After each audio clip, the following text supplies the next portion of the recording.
Olá, crianças! A paz do Senhor Jesus! Estamos hoje na lição de número 10, faltando pouco para terminar esse último trimestre do ano. E para começar nossa aula de hoje, vamos orar. Senhor Deus e Pai, somos gratos por poder estar aqui mais uma vez na sua presença, aprendendo um pouco mais da sua palavra. Que o Senhor venha nos ajudar e que nós venhamos guardar no nosso coração, em nome de Jesus. Amém. Hoje, então, nós vamos conhecer a história de um profeta obediente à voz de Deus. Querem saber o nome dele? Samuel, Samuel, Deus te chama lá do céu. Samuel, Samuel, ser profeta de Israel. Samuel é o nome do profeta que vamos estudar hoje. Na cultura judaica, o homem podia se casar com mais de uma mulher. E Eucana fez isso. Ele tinha duas mulheres. Uma se chamava Ana e a outra se chamava Penina. Mas ter duas mulheres também era a causa de muitos problemas. O casamento do nosso pai e da nossa mãe é bênção de Deus, mas na nossa cultura é permitido ter uma mulher só. Eucana e a sua família subia até Siló todos os anos para adorar e oferecer sacrifícios ao Senhor dos Exércitos.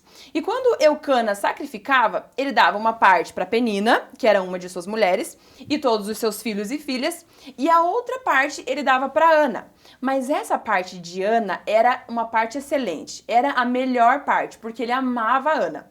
Mas Ana, assim como outras mulheres que nós já vimos nesse trimestre, também era estéril.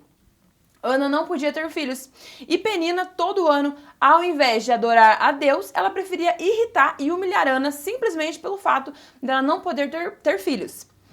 Nesse trimestre, nós já falamos também que naquele tempo, a mulher que não podia ter filhos, ela era desvalorizada na sociedade. Ana, quando era humilhada por Penina, ela chorava e não conseguia comer de tão triste que ela ficava. Nesse determinado tempo que eles estavam em Siló, Ana foi orar ao Senhor e com a amargura de alma, de triste que ela estava, ela chorou muito. Então ela fez um voto com o Senhor dizendo: Senhor dos Exércitos, se o Senhor olhar para minha aflição, para minha tristeza e não se esquecer de mim e me der um filho homem, eu darei ele ao Senhor todos os dias da sua vida e não cortarei o seu cabelo. Vocês também fazem pedidos assim para Deus? Porque nós somos filhos de Deus e Ele, como Pai, não quer nos ver tristes. Então, se orarmos pedindo por algo, Ele pode sim nos atender. Porque no livro de Mateus, no capítulo 21, no versículo 22, diz: E tudo que pedirdes em oração, crendo, recebereis. Mas também temos que lembrar que Deus pode dizer não, porque Ele sabe de tudo, e se algo que nós estamos pedindo vai fazer mal pra gente, Ele não entrega. Mas Ana, enquanto ela estava ali orando, só se moviam os lábios dela, não se ouvia voz. E Eli, o sacerdote do Senhor que estava ali naquele templo, olhou aquilo e achou que Ana estava bêbada. E por isso disse para ela: Até quando vai ficar bêbada, mulher? Deixe de tomar vinho. E ela falou: Não bebi vinho não, Senhor. Eu sou uma mulher atribulada, triste e tenho derramado minha alma aqui perante o Senhor. Ele então ouviu aquilo e respondeu: Mulher, vá em paz e que o Deus de Israel lhe conceda o que pediu. Sabe quando você pede alguma coisa de presente para o seu pai ou para sua mãe e eles falam assim: Tá bom, filho, filha, no seu aniversário eu vou dar para você esse presente que você tanto quer. Como que você fica? Fica triste? Jamais, né? A gente fica feliz. A gente conta para todo mundo que no nosso aniversário nós vamos ganhar aquele presente tão esperado. Pois é, Ana saiu dali bem desse jeito. Ela saiu dali feliz da vida, com um sorriso no rosto, depois que o sacerdote Eli disse a ela: Vai em paz e que o Deus de Israel conceda aquilo que você pediu. Ana já não era uma mulher triste. Agora ela estava feliz e depois ela até se alimentou. Porque vocês lembram que de tão triste que ela estava, ela não comia? Pois é. E depois de um tempinho, então, Ana ficou grávida e nasceu um menino, um filho homem, como ela tinha pedido para o Senhor. E ele se chamou Samuel. Depois que Samuel cresceu, Ana então levou ele até a casa do Senhor e disse para Eli, o sacerdote: por este menino eu orava e o Senhor me deu. Samuel ministrava perante o Senhor, vestido sempre com um manto sacerdotal de linho. Eli, o sacerdote, tinha 2 filhos, que se chamavam Ofni e Finéias. E esses 2 não se importavam com a obra de Deus, bem diferente de Samuel, que crescia agradando a Deus e as pessoas. Na obra de Deus, sempre existiram pessoas que serviam a Deus com comprometimento e outros que faziam de um jeito mais ou menos. E hoje em dia não é diferente. Tem os que não fazem a obra de Deus com respeito às pessoas e pensam somente em coisas materiais. Mas o Senhor ainda tem aqueles que entendem o chamado profético, assim como Samuel, e que fazem a obra de Deus com vontade e compromisso.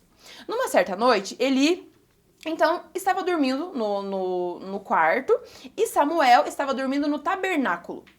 Quando, de repente, alguém chamou: Samuel, Samuel. Então Samuel acordou e correu até Eli e perguntou: o senhor chamou? Ele falou assim: não, eu não chamei não. Então Samuel voltou a dormir.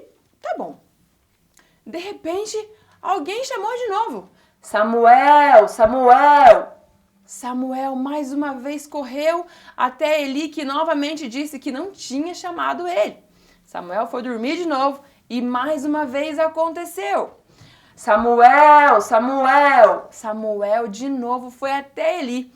E Eli agora deu uma resposta diferente, dizendo: Samuel, quando você ouvir essa voz de novo, responda: fala, Senhor, pois o teu servo ouve. E como das outras vezes, então, Samuel foi dormir e, de repente, alguém chamou de novo: Samuel, Samuel.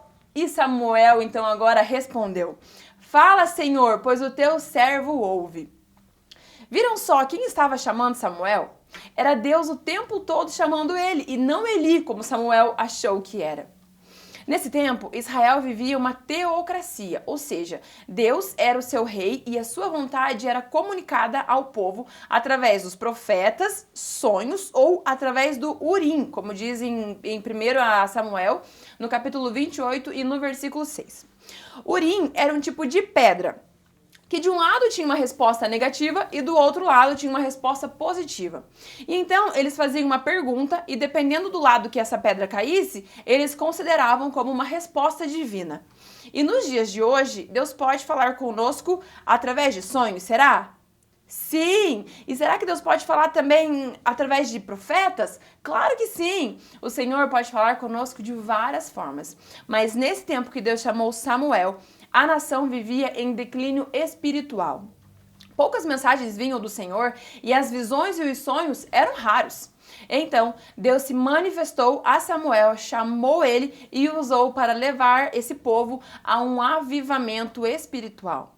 Crianças, pais e todos que estão assistindo essa aula, nós precisamos reservar um tempo do nosso dia para meditar na palavra do Senhor, para ler a Bíblia e quando nós lemos, nós devemos nos perguntar: o que será que Deus está falando comigo? O que Ele quer que eu faça?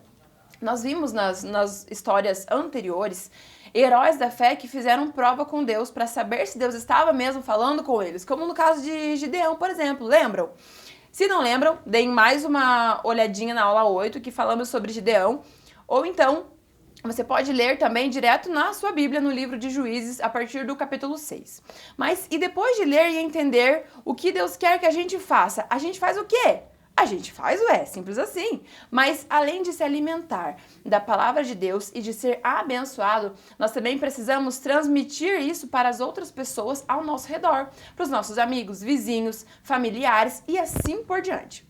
Deus quer usar eu e quer usar você poderosamente para salvar muitas pessoas. Mas e se Deus me chamar e eu não ouvir? Pois é, nós devemos estar atentos à voz de Deus e não deixar que as coisas desse mundo nos impeçam de ouvir Deus falando conosco. E como que Deus fala com a gente? De muitas formas. Deus pode falar conosco através de um louvor, e eu já pude sentir e ouvir Deus falando comigo enquanto eu ouvia louvores. O Senhor também pode falar conosco através da palavra, seja quando nós estamos lendo ou quando nós estamos também ouvindo o pregador. Deus também pode usar profetas para falar conosco. Também pode falar através de sonhos. Nossa, são muitas formas. Eu vou contar aqui uma coisa para vocês. Deus já falou comigo enquanto eu passava por uma rua e olhava uma árvore carregada de frutos. Acreditam nisso? Se você que está assistindo essa aula ainda não teve essa experiência de ouvir e sentir Deus falando com você, nós vamos agora orar para que Deus venha abrir seus ouvidos, seus olhos, para que você possa viver isso. Lembrando que a oração é a principal chave para ter intimidade com Deus. Amém? Vamos orar juntos então. Senhor Deus e Pai, somos gratos por mais essa aula que tivemos aqui. Neste momento, eu quero pedir pelas crianças que ainda não tiveram, Senhor, essa experiência de ouvir sua voz, de sentir o Senhor falando com elas. Que o Senhor venha tocar nesses corações, que o Senhor venha falar com elas e que nós venhamos estar preparados, Senhor amado, quando o Senhor falar conosco e que nós venhamos fazer a sua vontade, somente a sua vontade, Senhor. Fica conosco neste dia, nesta semana, em nome de Jesus. Amém. Tchau, tchau, tchau. Um grande abraço, que Deus abençoe você e até a próxima aula.